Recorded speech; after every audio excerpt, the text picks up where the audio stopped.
नमस्कार, स्वागत है डीडी न्यूज के इस बुलेटिन में। मैं हूं अश्विनी कुमार मिश्र। आइए सबसे पहले नजर डालते हैं अब तक की सुर्खियों पर। दिल्ली में मुख्य सचिवों के 5वें राष्ट्रीय सम्मेलन का आयोजन। प्रधानमंत्री नरेंद्र मोदी ने कहा, सम्मेलन में गवर्नेंस और सुधारों से जुड़े विभिन्न मुद्दों पर हुआ सार्थक और गहन विचार विमर्श।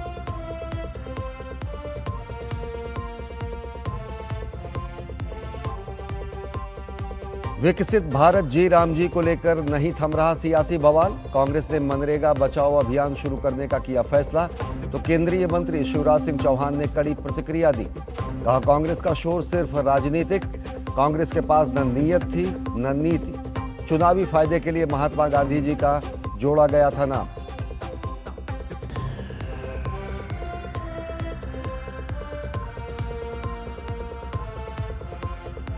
आरएसएस के मुरीद हैं वरिष्ठ कांग्रेसी नेता दिग्विजय सिंह।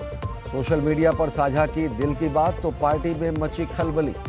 बीजेपी ने साधा निशाना। कहा, कांग्रेस के भीतर सुलग रही है असंतोष की ज्वाला।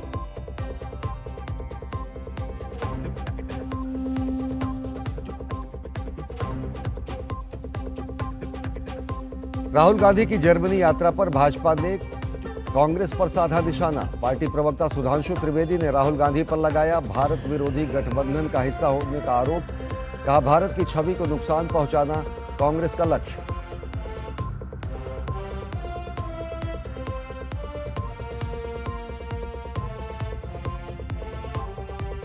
उत्तर प्रदेश में एसआईआर की प्रक्रिया पूरी। 2.89 करोड़ मतदाताओं का नाम कटना तय। 31 दिसंबर को जारी होगा ड्राफ्ट वोटर लिस्ट। वहीं पश्चिम बंगाल में एसआईआर पर सुनवाई पर राजनीतिक घमासान जारी।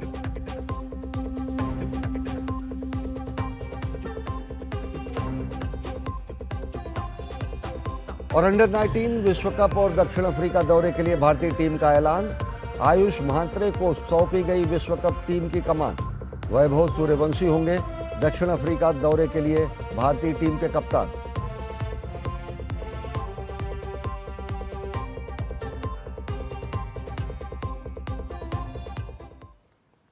और अब देखते हैं खबरों को विस्तार से। प्रधानमंत्री नरेंद्र मोदी ने नई दिल्ली में आयोजित मुख्य सचिवों के 5वें राष्ट्रीय सम्मेलन की अध्यक्षता की। राष्ट्रीय सम्मेलन के दौरान शासन और सुधारों से जुड़े विभिन्न मुद्दों पर व्यापक विचार विमर्श हुआ। ये सम्मेलन एक ऐसे मंच के रूप में कार्य करता है जो समावेशी भविष्य के विकास को गति देने के लिए एकीकृत प्रारूप तैयार करने के लिए सहयोग करने का काम करता है।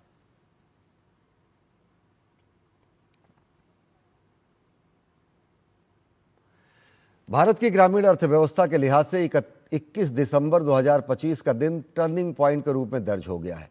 राष्ट्रपति की मंजूरी के साथ ही विकसित भारत गारंटी फॉर रोजगार एंड आजीविका मिशन ग्रामीण अधिनियम 2025 यानी वीबीजी रामजी अब देश में कानून बन चुका है। लेकिन दूसरी तरफ कांग्रेस की सीडब्ल्यूसी बैठक के बाद कांग्रेस अध्यक्ष मल्लिकार्जुन खड़गे ने कहा कि वीबीजी रामजी कानून के विरोध में कांग्रेस 5 जनवरी से देश भर में संसद से लेकर सड़क तक आंदोलन करेगी। केंद्रीय ग्रामीण विकास एवं कृषि मंत्री शिवराज सिंह चौहान ने कांग्रेस पर पलटवार करते हुए कहा कि कांग्रेस का शोर सिर्फ राजनीतिक है। कांग्रेस के पास न नीयत थी न नीति है। ये वही कांग्रेस है जिसने समय समय पर मनरेगा का बजट कम किया था। ये वही कांग्रेस है जिसने मजदूरी फ्रीज की थी। आज कांग्रेसी बस घड़ियाली आंसू बहा रहे हैं। कई दिनों से व्यापक बदलाव की मनरेगा में आवश्यकता महसूस की जा रही थी। मूल्यांकन गलत होता था। जहां जरूरत है विकास की वहां कम पैसा जाए, और इसलिए ऐसी एक नहीं इतनी विशाल धनराशि खर्च होती थी। कई जगह अच्छा काम भी हुआ है, इस योजना का योगदान भी बहुत है, लेकिन कई जगह एसेट क्रिएट ही नहीं हो रहे थे। यहाँ की मिट्टी खोद के वहां डाल दी, वहां की मिट्टी खोद के वहां डाल दी। पता चला नाम मजदूरों का और काम हो रहा मशीनों से। सुना आपने, केंद्रीय कृषि एवं किसान कल्याण मंत्री साफ साफ बता रहे हैं कि 2 दशक पुराने मनरेगा की जगह लाए गए नए कानून से न सिर्फ रोजगार की अवधि बढ़ेगी बल्कि ग्रामीणों की आय भी बढ़ेगी। विकसित भारत के सपने को साकार करने के लिए केंद्र सरकार हर पहलू पर तेजी से काम कर रही है।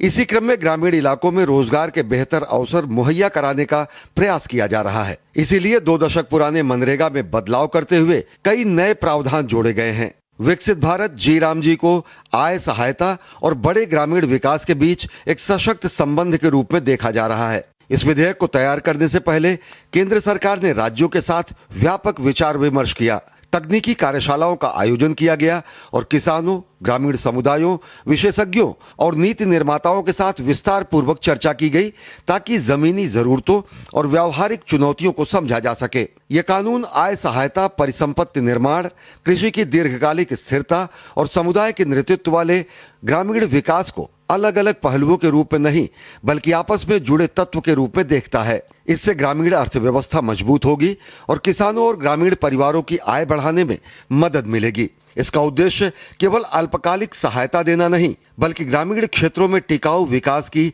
नींव रखना है। लेकिन कांग्रेस है कि मानने को तैयार ही नहीं। कांग्रेस कार्य समिति की बैठक में फैसला लिया गया कि कांग्रेस 5 जनवरी से मनरेगा बचाओ अभियान शुरू करेगी। कांग्रेस के इस फैसले पर बीजेपी ने कटाक्ष किया है।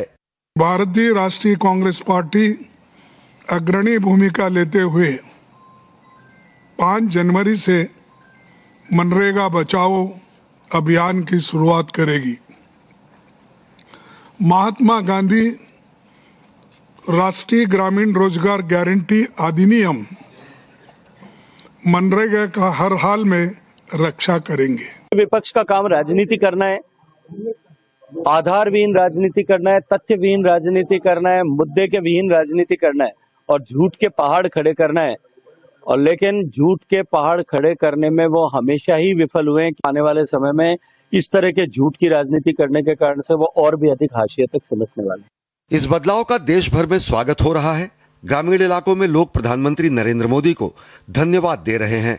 रोजगारी न मिलने पर 15 दिन तक का भत्ता भी देने का उसमें सुधार किया है।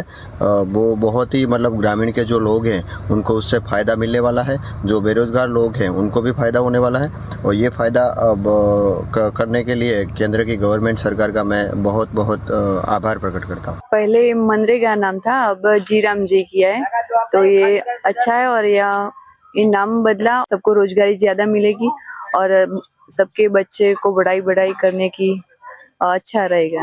रोजगार गारंटी अब 100 दिन के बजाय 125 दिन हो गई है और इसमें बेरोजगारी भत्ता ये वगैरह का भी प्रावधान किया है।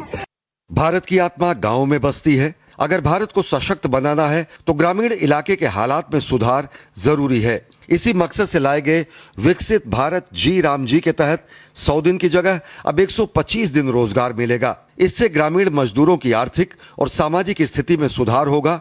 लेकिन कांग्रेस है कि बदलाव से बेचैन है। कुमार आलोक के साथ ब्यूरो रिपोर्ट, डीडी न्यूज। केंद्रीय ग्रामीण विकास मंत्री शिवराज सिंह चौहान ने वीबी जी राम जी कानून को लेकर कांग्रेस के विरोध पर तीखा हमला किया है। उन्होंने कहा कि कांग्रेस का शोर पूरी तरह राजनीतिक है। शिवराज सिंह चौहान ने आरोप लगाया कि कांग्रेस ने मनरेगा कानून में महात्मा गांधी का नाम केवल चुनावी फायदे के लिए शामिल किया था।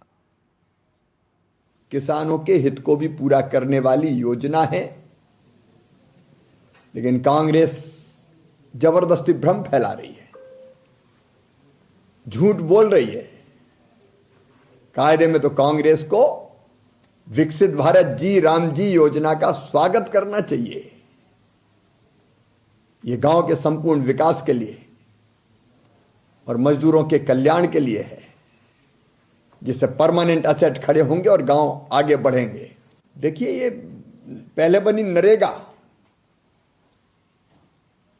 और नरेगा के बाद जब चुनाव आया 2009 का, तो चुनावी लाभ के लिए महात्मा गांधी जी का नाम का उपयोग किया गया।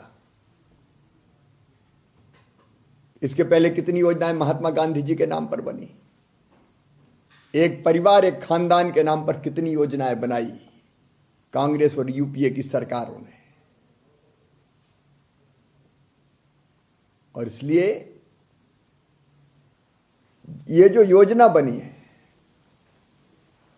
विकसित भारत जी राम जी, इसमें गांधी जी का दर्शन है। भारतीय जनता पार्टी ने पंच निष्ठाओं में ही गांधी जी के सामाजिक आर्थिक दर्शन को स्वीकार किया है। केंद्रीय मंत्री शिवराज सिंह चौहान ने कहा कि कांग्रेस के राज में मनरेगा भ्रष्टाचार का पर्याय बन गया था। कांग्रेस खुद ये जानती है कि उनके राज में मनरेगा भ्रष्टाचार का पर्याय बन गई थी। मजदूर के बजाय मशीनों से काम, मजदूर की जगह ठेकेदारों से काम, ओवर एस्टिमेट बना देना, एक ही काम कई बार कर देना और पेमेंट निकाल लेना।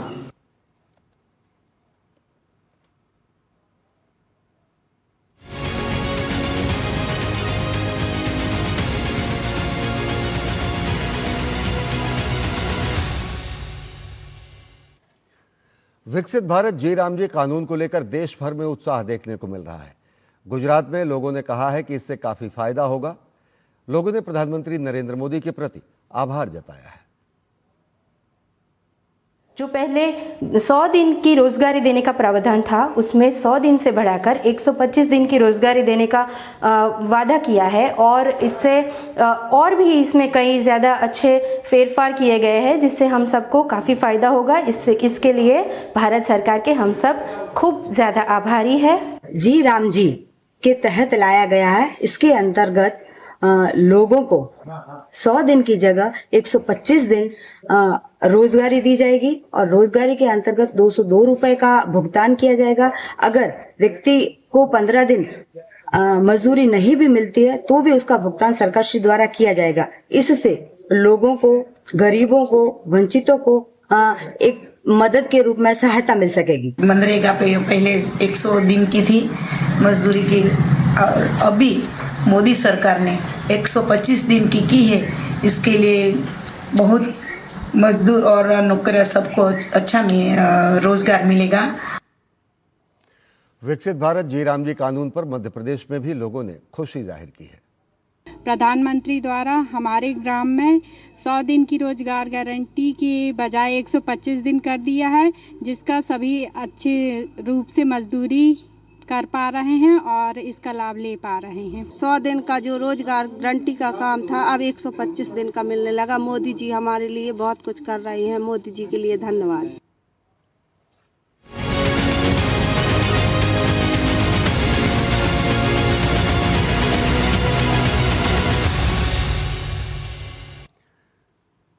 कांग्रेस के दिग्गज नेता एक बार फिर अपने बयान की वजह से सुर्खियों में हैं। दिग्विजय सिंह ने सोशल मीडिया पर संघ और भाजपा के संगठनात्मक ढांचे की तारीफ करते हुए जय सिया राम क्या लिखा, कांग्रेस में बवाल मच गया। बीजेपी ने इस पर कांग्रेस के नेतृत्व पर सवाल खड़े करते हुए कहा कि ये बताता है कि खुद कांग्रेस के बड़े नेता कांग्रेस में कितना उपेक्षित महसूस कर रहे हैं। देखिए खास रिपोर्ट। जब दिल्ली में कांग्रेस कार्य समिति की बैठक मनरेगा का नाम बदलकर वीबी जी राम जी करने के विरोध में देश में आंदोलन की रणनीति बना रही थी, ठीक उसी समय कांग्रेस के दिग्गज नेता दिग्विजय सिंह के एक सोशल मीडिया पोस्ट ने राजनीतिक गलियारों में हलचल मचा दी। कांग्रेस नेता दिग्विजय सिंह ने सोशल मीडिया प्लेटफॉर्म एक्स पर ब्लैक एंड व्हाइट तस्वीरें साझा की, जिसमें भाजपा के वरिष्ठ नेता लालकृष्ण आडवाणी मंच पर दिखाई दे रहे हैं, जबकि युवा नरेंद्र मोदी उनके पास जमीन पर बैठे हुए नजर आ रहे हैं। इस तस्वीर के साथ दिग्विजय सिंह ने आरएसएस और भाजपा के संगठनात्मक ढांचे की प्रशंसा करते हुए लिखा, क्योरा साइट पर मुझे ये चित्र मिला, बहुत ही प्रभावशाली है। किस प्रकार आरएसएस का जमीनी स्वयंसेवक व जनसंघ का कार्यकर्ता नेताओं के चरणों में फर्श पर बैठकर प्रदेश का मुख्यमंत्री व देश का प्रधानमंत्री बना, ये संगठन की शक्ति है। जय सिया राम। दिग्विजय सिंह का यह पोस्ट कांग्रेस के भीतर सुलग रहे उस असंतोष की आवाज की तरफ इशारा है। इस पर बीजेपी ने जमकर कांग्रेस के नेतृत्व पर कटाक्ष किया।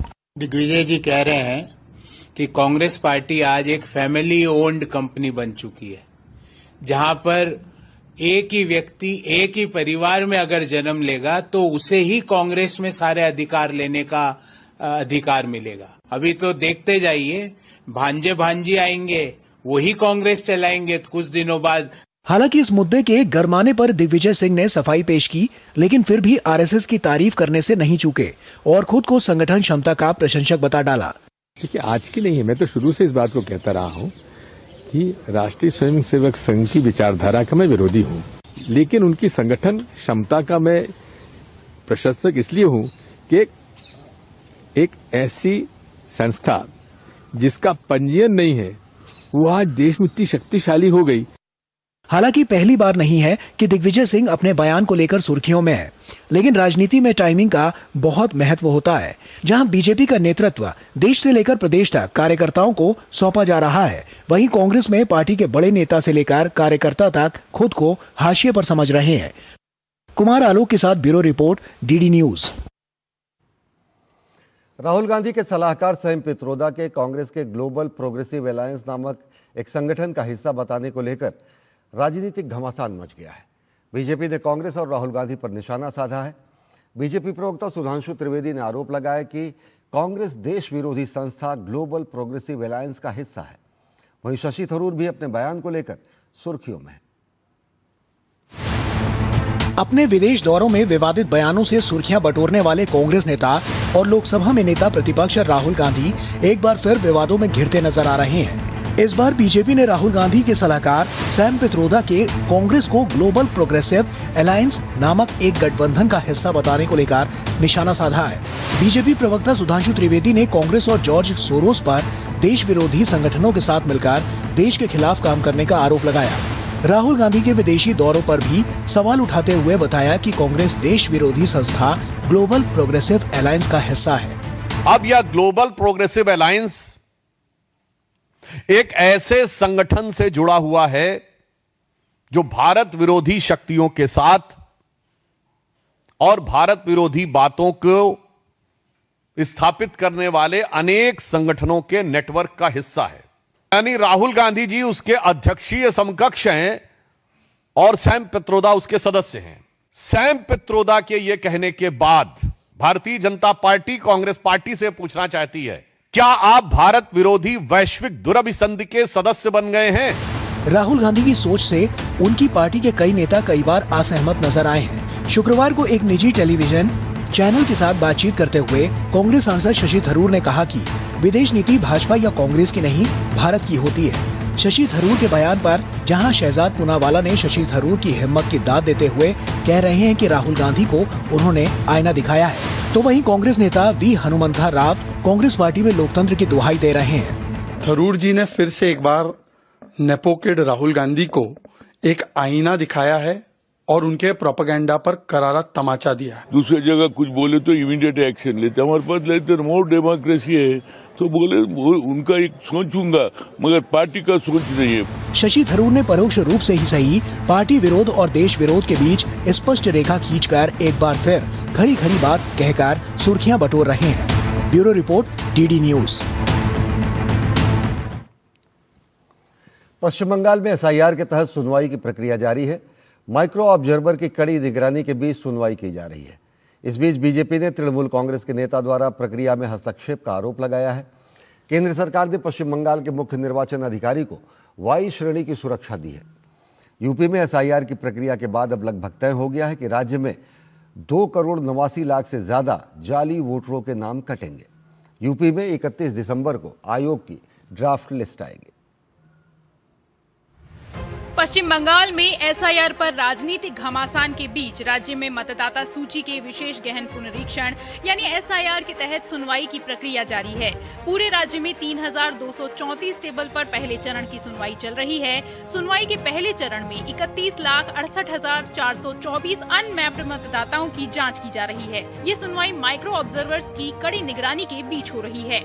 ये बालीगंज कंस्टिट्यूशन के अंदर लेडी ब्रेबन कॉलेज में जो हियरिंग सेंटर हुआ है, वहाँ पे 8 बूथों के वोटर्स वो आए हैं अपने दस्तावेज लेके। ये वो वोटर्स है जिनके 2002 में नाम नहीं है और जिन्होंने कोई लिंकेज नहीं दिखा पाए, यानी बाबा माँ दादा दादी किसी का भी नाम 2002 में वो दिखा नहीं पाए। इस सुनवाई में ईआरओ, एईआरओ और बीएलओ सुपरवाइजर भी मौजूद हैं। एक बीएलओ के मुताबिक सुनवाई के दौरान प्रत्येक केंद्र पर फोटो दस्तावेजीकरण किया जा रहा है।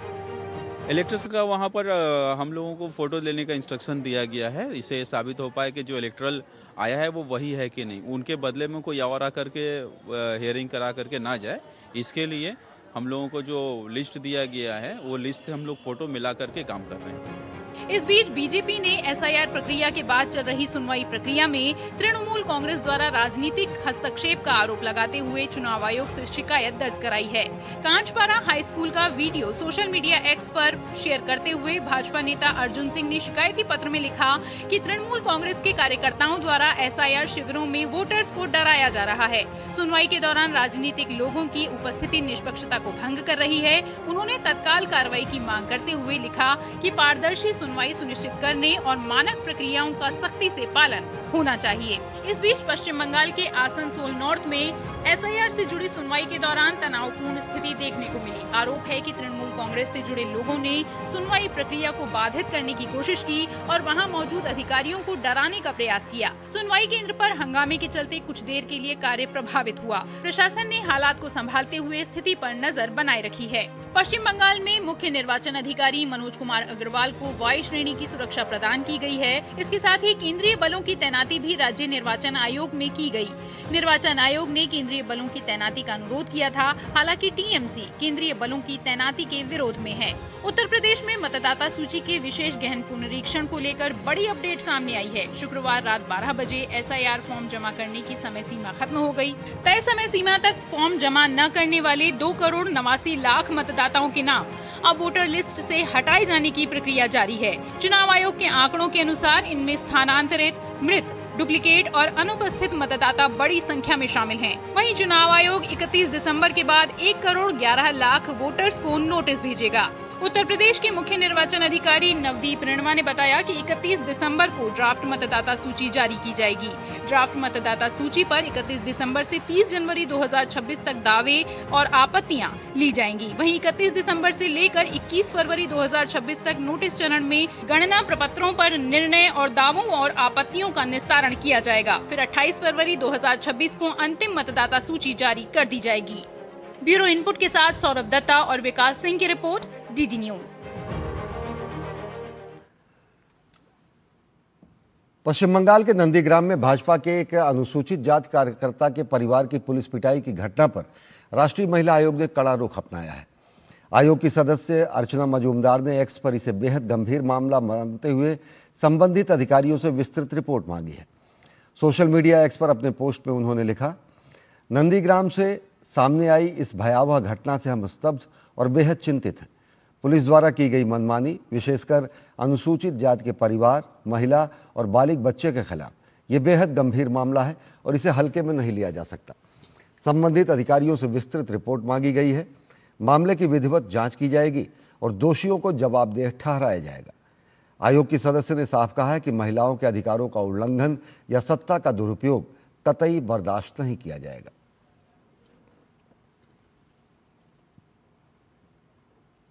रक्षा मंत्री राजनाथ सिंह गुजरात में वलसाड के दौरे पर हैं, जहां वो धर्मपुर में श्री राजचंद्र मिशन के 25वें स्थापना दिवस समारोह में शामिल हुए। श्री राजचंद्र जी एक आत्मज्ञानी संत और जैन धर्म के सुधारक रहे। दूरदर्शी श्री राजचंद्र जी 19वीं सदी के उत्तरार्ध के एक उल्लेखनीय कवि और दार्शनिक भी रहे।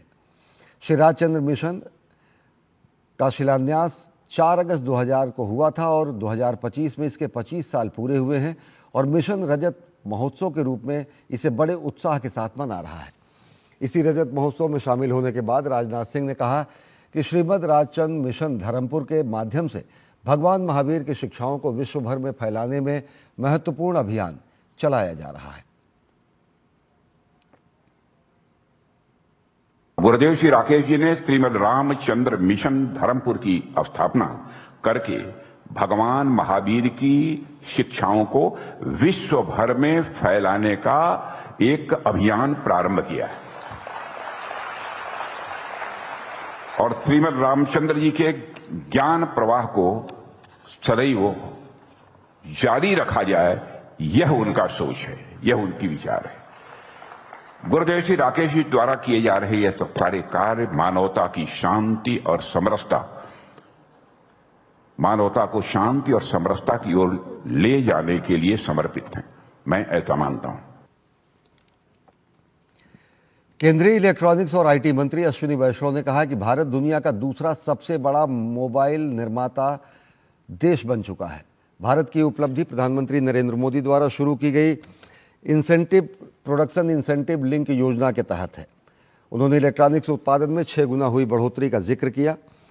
अश्विनी वैष्णव ने सोशल मीडिया प्लेटफॉर्म एक्स पर कहा कि केंद्र सरकार की प्रोडक्शन लिंक्ड इंसेंटिव यानी PLI जैसी स्कीमों के कारण देश का इलेक्ट्रॉनिक्स निर्यात पिछले 11 वर्षों में 8 गुना बढ़ा है। उन्होंने कहा कि बड़े स्तर पर इलेक्ट्रॉनिक्स उत्पादों की मैन्युफैक्चरिंग के लिए लाई गई PLI स्कीम ने 13,475 करोड़ रुपए का निवेश आकर्षित किया है और इससे इलेक्ट्रॉनिक्स सेक्टर में 9.8 लाख करोड़ रुपए का उत्पादन हुआ है और मैन्युफैक्चरिंग के साथ साथ नौकरियों और निर्यात में वृद्धि हुई है। अश्विनी वैष्णव ने बताया कि बीते 5 वर्षों में 1,30,000 से ज़्यादा नौकरियां इस सेक्टर में पैदा हुई हैं और इलेक्ट्रॉनिक्स अब भारत की तीसरी सबसे बड़ी निर्यात कैटेगरी है। पोस्ट में कहा गया है कि इलेक्ट्रॉनिक्स कंपोनेंट मैन्युफैक्चरिंग स्कीम में 249 आवेदन आए हैं जो 1,15,000 करोड़ रुपए के निवेश, 10.34 लाख करोड़ रुपए के उत्पादन और 1.42 लाख नौकरियां पैदा करने का प्रतिनिधित्व करते हैं। उन्होंने ये भी कहा कि ये भारत के इलेक्ट्रॉनिक सेक्टर में अब तक की सबसे बड़ी निवेश प्रतिबद्धता है जो इंडस्ट्री के भरोसे को दिखाता है। अश्विनी वैष्णव ने सेमीकंडक्टर सेक्टर में हुई प्रगति के बारे में भी बताया कि 10 यूनिट्स को मंजूरी मिल चुकी है। इनमें से 3 पहले से ही पायलट या शुरुआती प्रोडक्शन के स्थिति में है। केंद्रीय मंत्री ने कहा कि भारत से फैब्स और ATMP जल्द ही फ़ोन और इलेक्ट्रॉनिक्स बनाने वाली कंपनियों को चिप सप्लाई करेंगे। केंद्रीय मंत्री ने कहा कि पिछले दशक में इलेक्ट्रॉनिक्स मैन्युफैक्चरिंग में 25 लाख नौकरियां पैदा हुई हैं। ये ज़मीनी स्तर पर असली आर्थिक विकास है।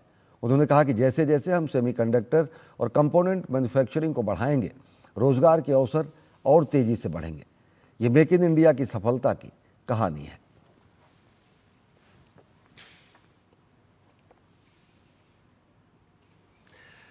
केरल में सत्तारूढ़ मार्क्सवादी कम्युनिस्ट पार्टी के बाद अब भारतीय जनता पार्टी ने भी कांग्रेस के नेतृत्व वाले संयुक्त लोकतांत्रिक मोर्चा पर जमाते इस्लामी और उसकी राजनीतिक शाखा वेलफेयर पार्टी से कथित संबंधों को लेकर तीखा हमला बोला है। भाजपा की केरल इकाई के अध्यक्ष राजीव चंद्रशेखर ने शनिवार को फेसबुक पर एक पोस्ट साझा करते हुए आरोप लगाया कि राहुल गांधी की कांग्रेस और UDF जमाते इस्लामी समेत कथित चरमपंथी इस्लामिक संगठनों के साथ गठजोड़ कर केरल और पूरे देश की सुरक्षा के लिए खतरा पैदा कर रहे हैं। उन्होंने कहा कि ऐसे संगठनों को लोकतांत्रिक संस्थानों में घुसपैठ की अनुमति नहीं दी जानी चाहिए और छद्म धर्मनिरपेक्षता की आड़ में हो रहे प्रयासों का विरोध जरूरी है। कांग्रेस या UDF की ओर से इन आरोपों पर तत्काल कोई प्रतिक्रिया नहीं आई है। गौरतलब है कि हाल के स्थानीय चुनावों में प्रतिबंधित पॉपुलर फ्रंट ऑफ इंडिया की राजनीतिक शाखा social democratic party of India द्वारा कुछ निकायों में UDF को समर्थन दिए जाने की चर्चा रही। इसके अलावा जमाते इस्लामी समर्थित वेलफेयर पार्टी द्वारा कांग्रेस नेतृत्व वाले UDF को कथित समर्थन को लेकर भी माकपा ने कड़ी आलोचना की थी। इन आरोप प्रत्यारोपों के बीच केरल की राजनीति में सत्तारूढ़ वाम मोर्चा और भाजपा दोनों ही कांग्रेस UDF को उसके कथित राजनीतिक गठजोड़ को लेकर घेरने में जुटे हुए हैं।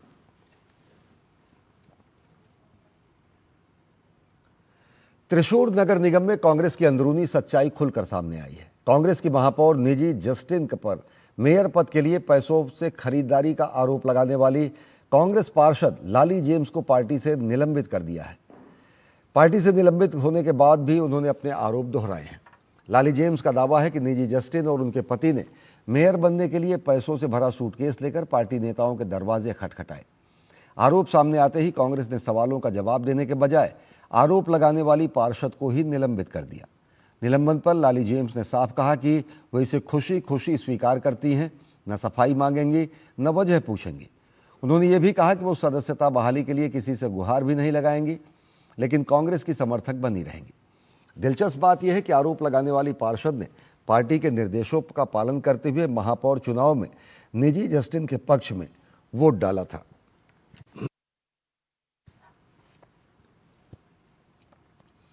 उत्तर प्रदेश के मुख्यमंत्री योगी आदित्यनाथ ने लखनऊ स्थित पुलिस मुख्यालय में आयोजित पुलिस मंथन 2025 कार्यक्रम का उद्घाटन किया। इस दौरान उन्होंने यक्ष ऐप लॉन्च किया जो यूपी पुलिस को तकनीकी रूप से और सक्षम और अपराध नियंत्रण में कारगर बनाएगा। यक्ष ऐप के माध्यम से सभी थानों का अपराध डेटाबेस और बीट स्तर पर जवाबदेही मजबूत होगी। इसमें AI face recognition, voice search, crime GPT, gang analysis और रिस्क बेस्ड स्कोरिंग जैसी तकनीकें शामिल हैं। ऐप से जुआ सट्टा, अवैध शराब और तस्करी जैसी घटनाओं की रियल टाइमिंग रिपोर्टिंग भी संभव होगी और फील्ड से सीधे डेटा अपलोड करने की कार्रवाई की जा सकेगी। इस अवसर पर प्रमुख सचिव गृह संजय प्रसाद, डीजीपी राजीव कृष्ण समेत अनेक वरिष्ठ अधिकारी मौजूद रहे।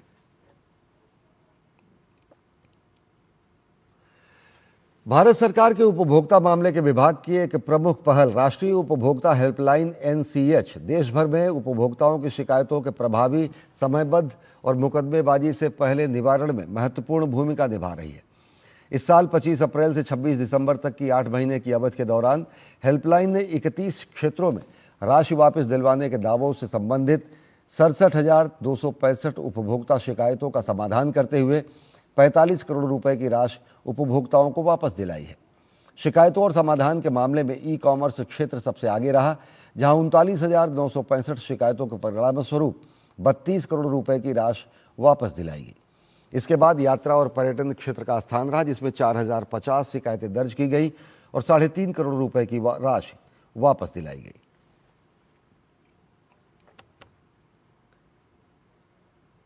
राजस्थान के चौमू में बवाल के बाद अब हालात शांतिपूर्ण हैं और पुलिस ने ड्रोन की मदद से छतों पर जमा ईंट पत्थरों को चिन्हित कर संबंधित घरों में दबिश की प्रक्रिया शुरू की है।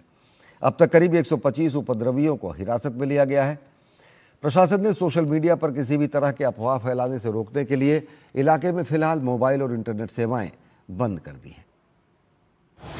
चौमू में मस्जिद के पास अतिक्रमण हटाने और रेलिंग विवाद को लेकर हुए बवाल के बाद अब हालात शांतिपूर्ण हैं। पुलिस ने ड्रोन की मदद से छतों पर जमा ईंट पत्थरों को चिन्हित कर संबंधित घरों में दबिश दी और 125 उपद्रवियों को हिरासत में लिया। सोशल मीडिया पर किसी भी तरह की अफवाह फैलाने से रोकने के लिए इलाके में फिलहाल मोबाइल इंटरनेट बंद कर दिया गया है। पुलिस की सख्ती के बाद इलाके में अब शांति व्यवस्था कायम हो गई है। हालांकि एहतियात के तौर पर पुलिस और RAC की टीमें भी अभी भी इलाके में तैनात हैं। पुलिस कमिश्नर सचिन मित्तल सहित उच्च अधिकारियों ने चौमू का दौरा किया।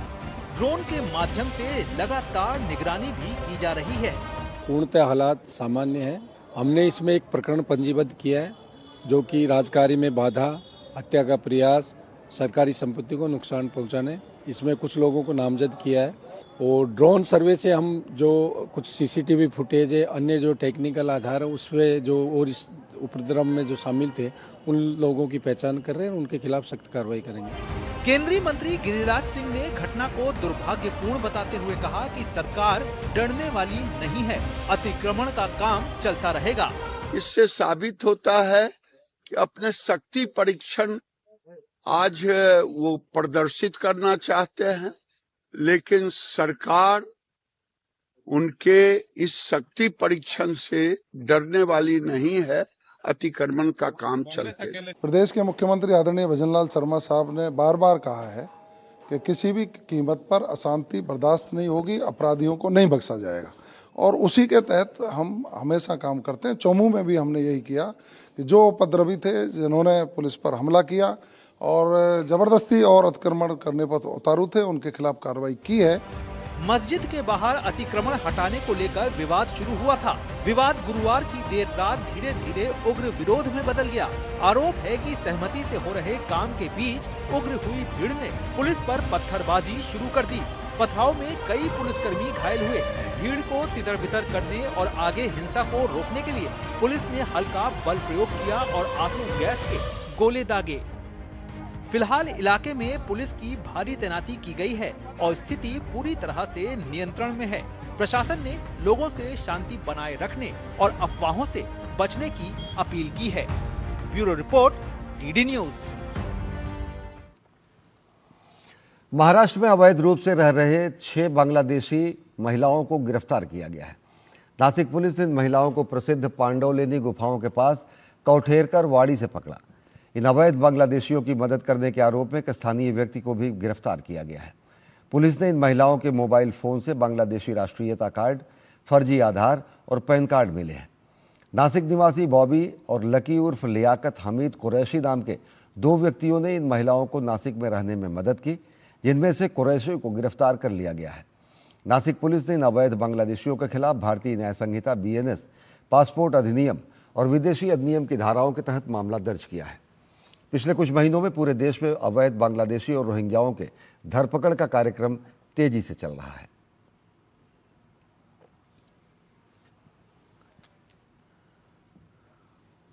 जम्मू कश्मीर में चलाई कलान के दौरान हड्डियां जमा देने वाली सर्दी और भारी बर्फबारी के बीच भारतीय सेना ने किश्तवाड़ और डोडा जिलों में आतंकवाद निरोधी अभियान में तेजी लाई है।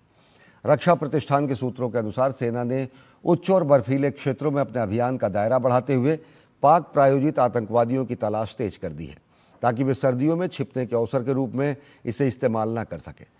परंपरागत रूप से 21 दिसंबर से 31 जनवरी तक चलने वाले चलाई कलान के दौरान खराब मौसम के कारण आतंकवादी गतिविधियां कम हो जाती हैं, लेकिन इस बार सेना ने प्रोएक्टिव विंटर पोस्चर अपनाते हुए बर्फीले इलाकों में अस्थायी कैंप और निगरानी चौकियां स्थापित की हैं, जिससे आतंकवादियों पर लगातार दबाव बनाया जा सके।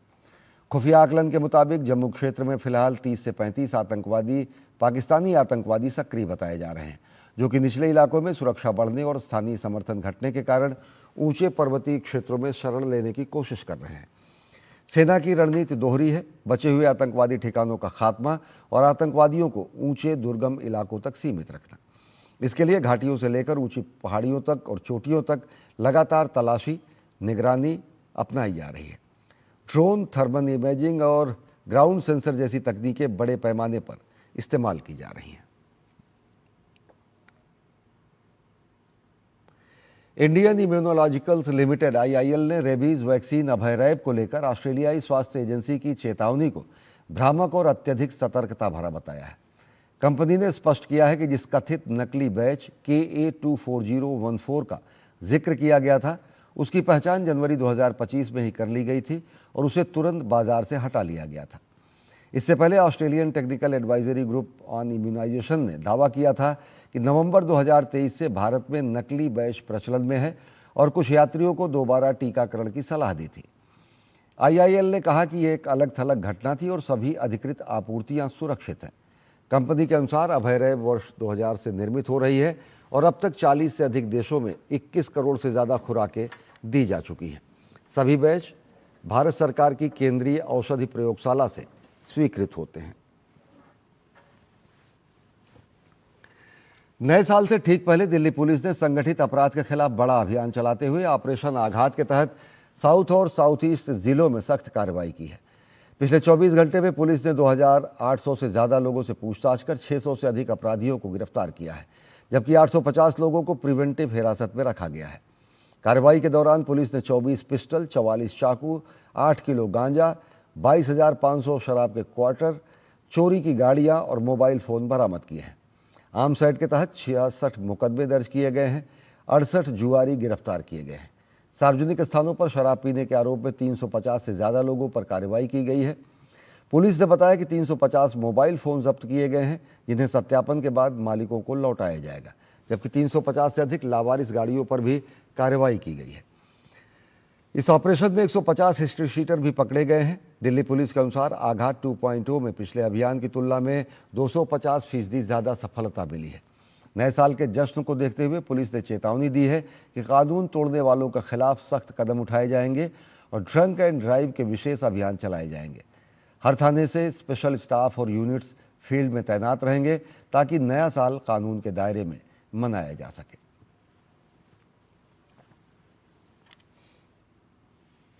और नए साल के मौके पर जश्न के रंग में भंग न पड़े, इसी को ध्यान में रखते हुए दिल्ली पुलिस ने अपराधियों पर लगाम कसने के लिए बड़ा ऑपरेशन चलाया।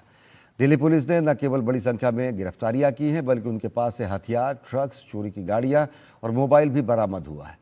दिल्ली पुलिस ने क्या कुछ रिकवर किया है, देखिए DD न्यूज संवाददाता दिव्यांशु मल्होत्रा की खास रिपोर्ट। नए साल से ठीक पहले दिल्ली पुलिस ने ऑर्गेनाइज्ड क्रिमिनल्स को एक तोहफा दिया है। दरअसल इनकी गिरफ्तारी हुई है। नए साल से ठीक पहले दिल्ली के सदर्न रेंज में 600 से ज्यादा अपराधियों को गिरफ्तार किया गया है और उनके पास से बड़ी संख्या में हथियार, मोबाइल और बाकी चीजें बरामद हुई हैं। आपको ये दिखाना चाहूंगा, ये तमाम वो रिकवरी है जो दिल्ली पुलिस ने पिछले 24 घंटे में की है।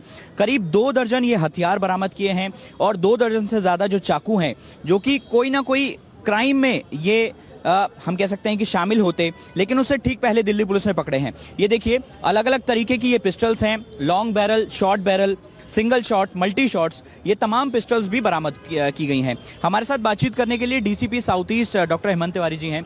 सर, सबसे पहला मेरा सवाल ये है कि नए साल से ठीक पहले कितना ज़रूरी था इस तरह का ऑपरेशन चलाना और कितनी सफलता मिली है इस ऑपरेशन में आपको? दिल्ली पुलिस के पुलिस आयुक्त माननीय श्री सतीश गोलचा सर के नेतृत्व में उनका प्रथम फोकस है कि ऑर्गेनाइज क्राइम, जिसमें कि हमारे ये गैम्बलिंग आती है, बूटलेगिंग आती है, नारकोटिक्स आता है और ये आर्म सप्लाई आती है, ये ऑर्गेनाइज क्राइम के क्रिमिनल किसी भी तरीके के दिल्ली में पैर न जमा पाएँ।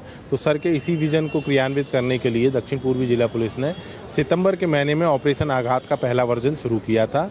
दूसरा वर्जन अक्टूबर महीने के आखिरी सप्ताह में हुआ और तीसरा वर्जन हमने 26 दिसंबर सुबह 8 बजे से 27 दिसंबर सुबह 8 बजे तक चलाया। सर, नए साल का मौका है, ऐसे में जश्न में डूबती है न केवल पूरी दिल्ली, पूरा हिंदुस्तान।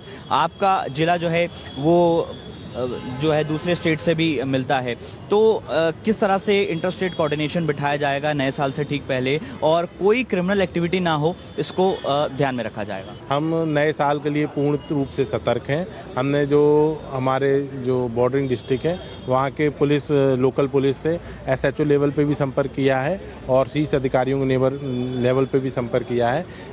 ये जो हमारा नववर्ष है, इसके लिए मैं तमाम दिल्ली वासियों को ये आश्वासन देना चाहता हूँ कि आप बिल्कुल फ्री होके अपने किसी भी एरिया में जाके आप अपना नया वर्ष मना सकते हैं।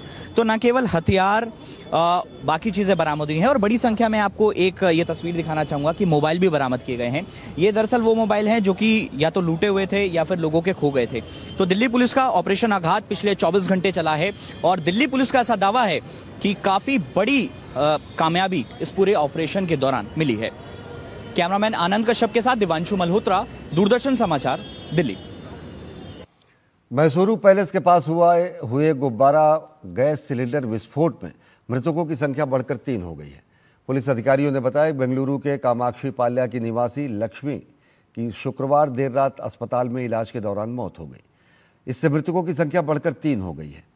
पुलिस के एक वरिष्ठ अधिकारी ने बताया कि विस्फोट में लक्ष्मी को गंभीर चोटें आई थी और गहन उपचार के बावजूद उन्हें भी बचाया नहीं जा सका। यह हादसा बृहस्पतिवार शाम को मैसूरू पैलेस के पास हुआ। विस्फोट में गुब्बारा विक्रेता सलीम की मौके पर ही मौत हो गई थी। घटना में घायल एक अन्य महिला मंजुला ने शुक्रवार को दम तोड़ दिया था। कनाडा के टोरंटो में स्थित भारतीय महावाणिज्य दूतावास ने संकटग्रस्त भारतीय महिलाओं की सहायता के लिए OSCW यानी one stop centre for women की स्थापना की है। यह केंद्र विशेष रूप से भारतीय पासपोर्ट धारक महिलाओं को घरेलू हिंसा, उत्पीड़न, पारिवारिक विवाद, परित्याग, शोषण और कानूनी समस्याओं में मदद करेगा। दूतावास ने 24/7 हेल्पलाइन भी शुरू की है। केंद्र के माध्यम से महिलाओं को तत्काल काउंसलिंग, मनोसामाजिक सहायता, कानूनी सलाह और कनाडा में उपलब्ध सामाजिक सेवाओं से भी जोड़ा जाएगा। सभी हस्तक्षेप कनाडा के स्थानीय कानून के दायरे में होंगे। ये केंद्र महिला सेंटर एडमिनिस्ट्रेटर द्वारा संचालित होगा और ज़रूरत के अनुसार मीन्स टेस्ट आधार पर वित्तीय सहायता भी प्रदान की जाएगी। संपर्क के लिए हेल्पलाइन नंबर +1 437 553309 और ईमेल osc.toronto@mea.gov.in जारी किया गया है। बांग्लादेश में अल्पसंख्यकों के खिलाफ हिंसा का सिलसिला रुकने का नाम नहीं ले रहा। अल्पसंख्यक हिंदू समुदाय के बाद अब ईसाई समुदाय भी कट्टरपंथी हिंसा का शिकार हो रहे हैं। ताज़ा घटनाक्रम में फरीदपुर में सिंगर जेम्स का कंसर्ट भी हिंसा के भेंट चढ़ गया, जिसमें कई लोग घायल हुए हैं। इस सबके बीच सवाल ये उठता है कि बांग्लादेश में अल्पसंख्यकों के खिलाफ हमले आखिर कब बंद होंगे। बांग्लादेश में नहीं थम रहा बवाल। हिंदुओं के बाद निशाने पर ईसाई। कॉन्सर्ट पर कट्टरपंथी भीड़ ने किया हमला, कई घायल, हालात बेकाबू। बांग्लादेश में हिंसा थमने का नाम नहीं ले रही है। हिंदुओं के बाद अब ईसाई समुदाय के लोग कट्टरपंथ के निशाने पर हैं। क्रिसमस के बाद 26 दिसंबर को बांग्लादेश के फरीदपुर में पॉपुलर सिंगर जेम्स का कंसर्ट हिंसा की भेंट चढ़ गया, जिसमें कम से कम 25 लोग घायल हो गए। दरअसल कॉन्सर्ट शुरू होने से पहले कट्टरपंथी भीड़ ने कार्यक्रम वाली जगह पर धावा बोल दिया। ईंट पत्थर चले मंच पर कब्जा करने की कोशिश की गई। इस दौरान माहौल पूरी तरह से बेकाबू हो गया, जिसके बाद कॉन्सर्ट को रद्द कर दिया गया। बता दें कि कट्टरपंथी युवा नेता उस्मान हादी की मौत के बाद से बांग्लादेश में अल्पसंख्यकों पर टारगेटेड हमले हो रहे हैं। पिछले 10 दिन में 2 हिंदुओं की निर्मम हत्या की गई। हिंदू दीपू दास को जिंदा जलाकर मार दिया गया, जबकि अमृत मंडल को भीड़ ने पीट पीट कर मार दिया। शेख हसीना के हटने के बाद से यूनुस सरकार में हिंदुओं और अल्पसंख्यकों पर हमले बढ़े हैं। पिछले 16 महीनों में बांग्लादेश में अल्पसंख्यकों पर अत्याचार के 2900 से ज्यादा मामले सामने आए हैं।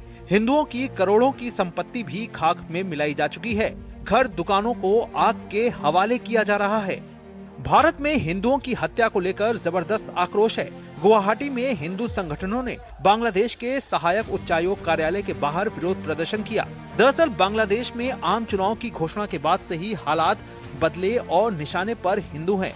ऐसे में विरोध करने के बजाय कांग्रेस केंद्र सरकार को ही गिरेबान में झांकने की नसीहत दे रही है, जबकि मौलाना साजिद रशीदी ने तो बांग्लादेश में हिंदुओं पर हो रही हिंसा को नरसंहार मानने से ही इनकार कर दिया। बीजेपी और बीजेपी की सरकारों को अपनी गिरेबान के अंदर झांकना चाहिए। उत्तर प्रदेश के अंदर नोएडा में अखलाक की लिंचिंग हुई और बीजेपी की सरकार उस केस को ही विड्रॉ करना चाहती थी। भारत की इमेज पूरी दुनिया में खराब हो रही है। जो लोग इसको जेनोसाइड कह रहे हैं, कहां से जेनोसाइड है मुझे बताइए आप। यानी गाजा में अगर हो रहा है तो उसको तो जेनोसाइड बोलने को तैयार नहीं है। और यहाँ बांग्लादेश में चूंकि यूनुस सरकार है, जो फुसफुसी सरकार है, जो कुछ बोल नहीं सकती, तो वहां के लोगों को जेनोसाइड बता दिया, चूंकि वो हिंदू हैं। बांग्लादेश में अल्पसंख्यकों पर बढ़ती हिंसा की घटनाएं चिंता का विषय बन चुकी हैं। इसकी निंदा देश ही नहीं विदेश में भी हो रही है, लेकिन सियासत है कि थमने का नाम नहीं ले रही। Bureau report, DD news. Bangladesh Hindu बौद्ध ईसाई एकता परिषद यानी BHBCUC ने राष्ट्रीय चुनाव से पहले अल्पसंख्यकों के लिए 10% नामांकन कोटे की मांग की है। इस मुद्दे पर परिषद ने ढाका में एक गोलमेज चर्चा आयोजित की, जिसकी अध्यक्षता परिषद के महासचिव मोनींद्र कुमार दास ने की। बैठक में परिषद ने चुनाव से पूर्व 8 सूत्रीय एजेंडा भी पेश किया है। परिषद का कहना है कि देश की राजनीतिक प्रक्रिया में अल्पसंख्यक समुदाय की सार्थक भागीदारी सुनिश्चित की जानी चाहिए और नामांकन कोटा इसी दिशा में महत्वपूर्ण कदम होगा। BHBCUC ने राजनीतिक दलों से अपील की कि वे अपने उम्मीदवार चयन में अल्पसंख्यक समुदाय को पर्याप्त प्रतिनिधित्व दें और उनके सुरक्षा संबंधी और सामाजिक आर्थिक अधिकारों को मजबूत बनाने की दिशा में ठोस कदम उठाएं। परिषद ने उम्मीद जताई कि सरकार और प्रमुख राजनीतिक दल उनकी मांगों पर सकारात्मक प्रतिक्रिया देंगे।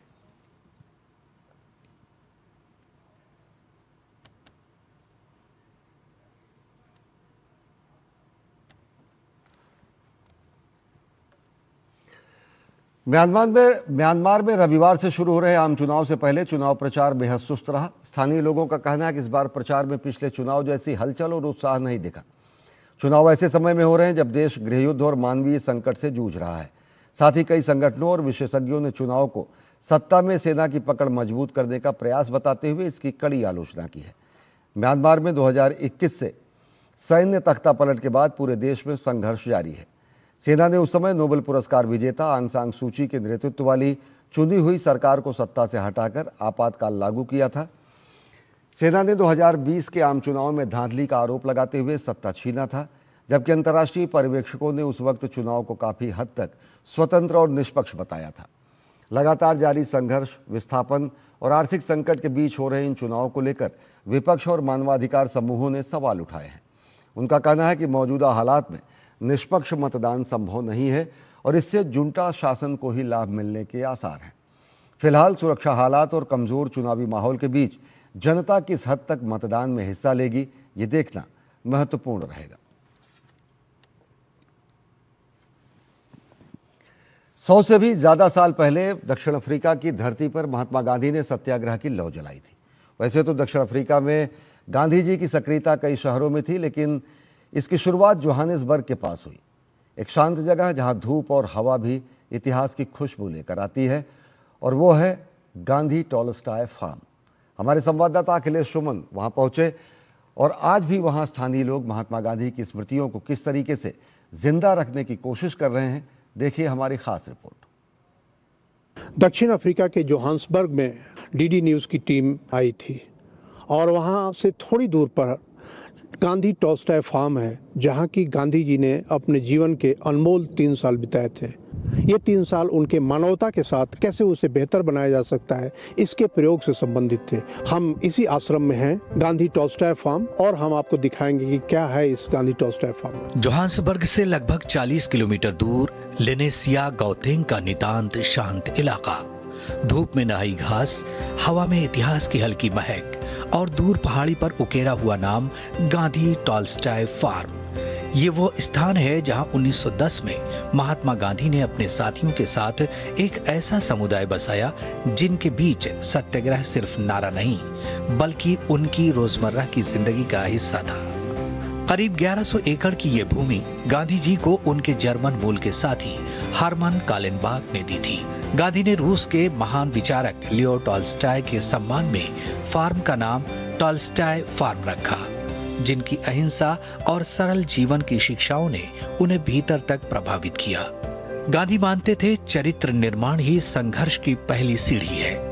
इसी फार्म में बैठकर ये तय होता था कि अन्यायपूर्ण कानूनों का अहिंसक प्रतिरोध कैसे करना है। सन 1910 में दक्षिण अफ्रीका में भारतीयों के खिलाफ कई प्रकार के अन्याय होते थे, जिसमें भारतीयों का बिना पास चलना अपराध था। ट्रेनों, बाजारों और सड़कों पर नस्लीय भेदभाव होता था। भारतीय विवाहों को कानूनी मान्यता नहीं थी। इन्हीं अपमानों ने गांधी को सत्याग्रह का मार्ग चुनने को प्रेरित किया और ये फार्म उस संघर्ष की पहली प्रयोगशाला बना। सन 1910 से 1913 तक गांधी जी यहाँ रहे। समय के साथ फार्म की कई संरचनाएं जर्जर होती गईं। स्थानीय उपद्रवियों ने कुछ स्मृतियों को क्षतिग्रस्त भी किया। वर्ष 1998 में मोहन हीराबाई ने अपने प्रयासों से फार्म का नया परिसर तैयार कराया और नाम रखा गांधी टॉल्स्टॉय फार्म। मैंने देखा कि गांधी जी की लेगेसी यहाँ से चल जाएगी, तो मैंने सोचा कि कुछ यहाँ कर सकते हैं। तो 1998 में हमने वो जगह ली और उसको आज डेवलप किया। फार्म में आगे बढ़ते ही दिखती है वल्लिम्मा मुनुसामी मुदलियार की प्रतिमा। वह तमिल मूल की बाल कार्यकर्ता जिन्होंने शिक्षा और सामुदायिक चेतना का दीप जलाया।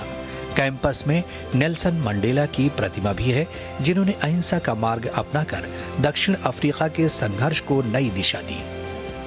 सब लोग यहाँ बहुत यादगिरी है उसकी, क्योंकि उसने सत्याग्रह का शुरुआत किया था। इसीलिए मंडेला जी ने भी सत्याग्रह से वो काम किया और जेल में से भी उसने काम किया। गांधी जी भी जेल में थे। सब कुछ उन लोगों ने किया था, सो सब उसकी मान्यता दिखती है। आज भी फार्म को चलाना आसान नहीं है। संसाधन कम, चुनौतियां ज्यादा। हालांकि भारतीय वाणिज्यिक दूतावास ने फार्म की मदद करने की कोशिश की है। और आज एक तरफ जब रूस यूक्रेन संघर्ष हो रहा है, दूसरी तरफ गजा इजराइल के बीच में संघर्ष हो रहा है, और ऐसे में गांधी जी अगर होते तो शायद वो दूसरा रास्ता बताते। कैमरा पर्सन संजय जेना के साथ गांधी टॉल्स्टॉय फार्म से मैं अखिलेश सुमन, डीडी न्यूज़ के लिए। तो बुलेटिन में फिलहाल इतना ही। देश और दुनिया की ताज़ा तरीन खबरों के लिए देखते रहिए डीडी न्यूज़। नमस्कार।